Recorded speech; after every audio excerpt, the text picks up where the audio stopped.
आपने आगाज़ में जो बात की बड़े मुलायम अंदाज में कर दी, लेकिन वो बड़ी अहमियत तलब है। आपने बताया कि गाड़ियों की इंपोर्ट वाला सिलसिला खुल जाएगा। कितनी प्रिपरेशन है इस वक्त? क्योंकि मेरा ऐसा ख्याल है कि 2 से 3 अरब डॉलर तक मार्केट को जनरेट करने पड़ेंगे, फैसिलिटेट करने पड़ेंगे इस इंपोर्ट के लिए, क्योंकि इंपोर्ट खुलते ही काफ़ी गाड़ियाँ आएंगी पाकिस्तान में। सही कह रहा हूँ?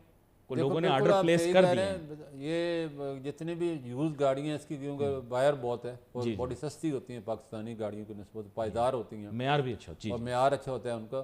तो वो लोगों ने पहले से जहन बनाया हुआ था, और वो जो वर्कर अमिडेंस है ना, उसमें हमारे में असर पड़ता है, इसमें कोई जी शक जी वाली भी नहीं है। 1-2 अरब डॉलर का असर आता है, क्योंकि वो सारा का सारा पैसा फिर यहाँ की बजाय वहाँ जी चला जी। जाता है। गिफ्ट क्यों? स्कीम में भी तो और अगर बैगेज हाँ स्कीम में। हाँ, गिफ्ट में, रेजिडेंट में, जितनी हाँ भी स्कीमें हैं उनके ओवरसीज़ के लिए उनका हक बनता है, देना चाहिए। हाँ, देना चाहिए, और बिल्कुल वो देना चाहिए। अपने खुद तो इस्तेमाल नहीं करते, तो वो ज़ाहिर है फिर मार्केट में बेच देते हैं। तो हुकूमत बड़ी कोशिश करती है कि इसका मिस यूज़ ना हो, लेकिन मिस यूज़ रुक नहीं सकता, क्योंकि इसके सारे ख़रीदार ही मिस यूज़ करने वाले हैं। जी जी तो वो उनको थोड़ा बहुत पैसा दे देते हैं, उनके लिए बेचारों के लिए इतनी काफ़ी है, उनको 2-3 लाख रुपया मिल जाता है जी जी जी फैसिलिटी के जी जी मुकाबले में। तो ये थोड़ा सा आएगा और इंशाल्लाह आगे चल के डॉलर का। और दूसरी वजह ये थी कि हुकूमत ने, आपने पढ़ा होगा बजट में, डॉलर का रेट ही 290 रुपये फिक्स किया है, एलोकेट किया है बजट। क्योंकि हुकूमत ने जो एक साल में पेमेंट नहीं, सूद की पेमेंट नहीं करनी होती है, लोन की पेमेंट नहीं करनी होती है, डिफेंस की पेमेंट नहीं करनी होती है, तो उनको साल पहले डॉलर का रेट जो है वो फिक्स करना पड़ता है। तो उन्होंने 290 पे फिक्स किया, तो लोगों के जहन में अब ये बैठ गया है कि ये 290 का हो जाएगा। जो नहीं भी खरीदते थे उन्होंने भी खरीदना शुरू कर दिया मार्केट से, और इंटर बैंक में थोड़ी सी सप्लाई कम हुई है। जी जी। तो ये वक्ती तौर पे, क्योंकि पिछले साल 295 हुकूमत ने किया था और 270 हो गया।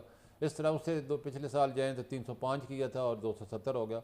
तो ये कोई हरफ आखिर नहीं होता है कि 290 है तो 290 ही होगा।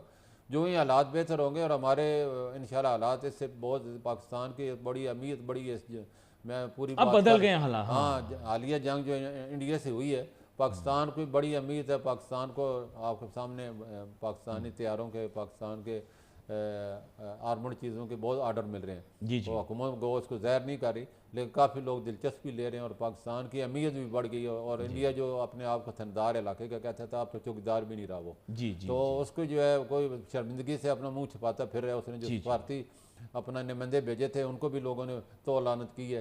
पाकिस्तान के बिलावल साहब ने बड़े अच्छी तरीके से अपना बयान पेश किया, बोला हम तो जंग करने ही नहीं चाहते, अमन चाहते हैं। जंग तो यही चाहता है, कभी अमन के मुज़ाकरात भी नहीं बैठना चाहता।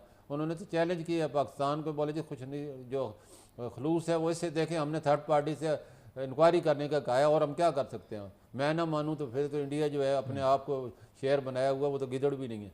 तो पाकिस्तान ने उसको बड़ी अच्छी तरह सफारती माज पे, जंगी माज पे, हर लिहाज से उसको नीचा कर दिखाया, और पाकिस्तान अल्लाह की ताकत से सुपर पावर है इस एशिया की, और उसको कोई रोक भी नहीं सकता।